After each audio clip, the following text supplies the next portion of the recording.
May is National Mental Health Month, and I just want to talk to y'all just for a quick sec about trauma, the connection between emotional pain, chronic stress, and mental health, and how self-care is so important.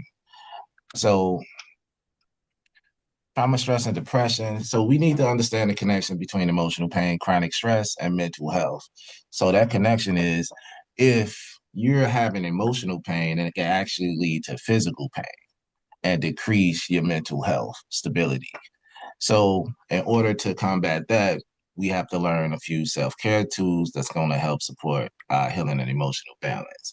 And by doing that, we're going to develop some healthy coping strategies and resilience. So, some folks may feel like healthy coping strategies is going out, I don't know, smoking a cigarette, drinking, just doing everything that may be damaging your body. It may give you that feel good feeling for the moment, but in the end, it's actually destroying your mental structure, which can lead you into a further stance of depression, grief, and struggling just to survive daily. So this right here is a chart between our behaviors, feelings, and thoughts, and it affects your core beliefs, right? So it don't only affect you, but it affects others around you, and it could potentially affect your future well-being, things that you may have going on or things that you may be trying to accomplish. It could push you back and put you in a mode feeling like you just locked inside of yourself, locked inside of your body. So, how traumas affect the brain and the body? Well, it activates our survival responses, the fight, flight, or freeze, right? Um, when you've been through something traumatizing, and let's take it back, trauma, it can you can be affected by trauma as a child in your adulthood, and that trauma that you feel in your childhood could affect your adulthood. I'm sorry about that. Could affect your adulthood. And a lot of times we don't know where it's coming from. We just know that we're just not feeling right. We're not in the mood to talk. We're not in the mood to be around folks. We just want to stay by ourselves. Certain things may trigger us, whether it's a sound, um, it's a smell, it's yelling, it's just people around. Anything could emotionally damage us and cause us to go into that fight, flight, or freeze mode, right? And it causes your nervous system to be in a constant state of alertness. So if you heal your mind, you shine your light. So if your mind is not right, it's going to stop you from accomplishing a lot of things that you may have set forth for yourself. And it may seem little to some, but it'll be detrimental to you. So let's just say um, you want to go to school to get your certification or your degree. Your mind can limit you from doing that by becoming your own worst enemy, right? Telling you you're not smart enough, you can't do it, you don't have the time. It'll create all of these excuses before you can even attempt to go and create progress within your life. But if you heal your mind, you can shine the light that's within you. But a lot of us, especially with today's economy, um, our lights have been dimmed, and it's been hard to find a motivation or that flicker to further ignite our light within us. So the link between stress and depression, long-term stress increases the cortisol and adrenaline levels within your brain. The excess stress hormones can impact sleep, mood, focus, and energy. And the unresolved stress can contribute to anxiety, hopelessness, and depression. So, um, we just gonna leave that right there for right now. So this right here is a picture of how your mind, body, emotions, and behavior all work as one when it comes to stress. So stress can affect all four of these. So I don't know how many of you have ever had like headaches out of nowhere, um, twitches, or you're just tired. Skin rashes or skin irritations out of nowhere. That stress affecting the body. Or when it comes to your behavior, you may be restless, you can't sleep, insomnia. You just have a loss of appetite.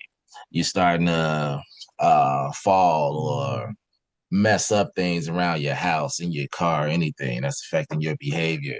Your mind may be impaired. You're not thinking right. You're having nightmares. You may have negative thoughts about anything somebody says. Somebody can come to you positive and you just like, nah, that ain't, I'm not feeling that. Or you just like misjudge everything that comes your way. Even when it comes to your emotions, you're normally a happy person, happy go lucky person, and you're spreading love and cheering everything. But then now all of a sudden you're feeling depressed, you're irritable, you fussy, you losing confidence in yourself. Like all of these is stress affecting your body, mind, emotions, and your behavior. If you don't take care of this stress, you constantly feel like this, and it'll just go out of orbit to a point where you may need medication in order to kind of regulate you and bring you back to whatever normal may be to you. So some of your signs and symptoms, as I explained, is the difficulty sleeping, constant fatigue. You have mood swings, sadness, you're irritable, you overthink, even when it comes to yourself. You have flashbacks of what may happen to you even in the past or even your past, your childhood, or anything like that. You withdraw yourself from others. You want to be alone. You love being alone all the time. You don't want no type of interaction because those interactions may irritate you further. You may have those physical symptoms such as your headaches, body tension, stomach issues. You're thinking that something is going on with you, which may be a false reality. It's like your mind playing tricks on you. So, how to decrease these stress hormones? You could decrease them with exercise and movement, and these help lower cortisol levels. It's also a self-care activity to help keep you going. You got to keep that blood flowing.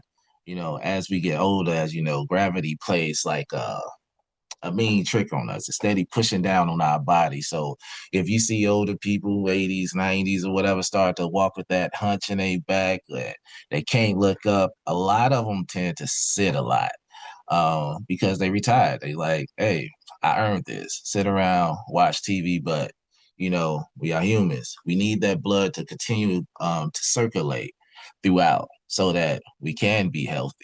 Well, one thing that we don't know, one thing is sometimes food affects who we are, how we move, and things like that. So I was explaining earlier, like one of the things, like when you get arthritis, where do arthritis come from? Well, some of it comes from some of the food we eat, like bread. If you do, if you go home and I know we did something in class where we had some bread, we molded it with water, balled it up, and then it turns hard, right? So when you think about your body and you eating bread, which is the starches that turns hard, right? It goes within your it goes within your system and get within your bones, the creases of your bones, which causes your bones to hurt when you start to move, which eventually causes arthritis. Um, Deep breathing and meditation can calm the nervous system. Whenever you're having a moment, freaking out, you're going through it, like you don't even have to close your eyes, but it feels good when you close your eyes. Take a deep breath in, blow it out, and do it about 3 times, and you'll feel your nervous system start to regulate a little bit. Consistent sleep routines. It improves our emotional regulation. And I know y'all been through it where somebody wake you up out your sleep, and you get mad, irritated. You probably just had the best dream ever. And somebody popped you up out of it and you only been asleep for an hour and 45 minutes. Healthy nutrition and hydration. It can support the brain function. As you know, our food nowadays that we receive is almost unregulated. So they put some of everything in our food over here in the US. And I say the US because their food overseas is way different.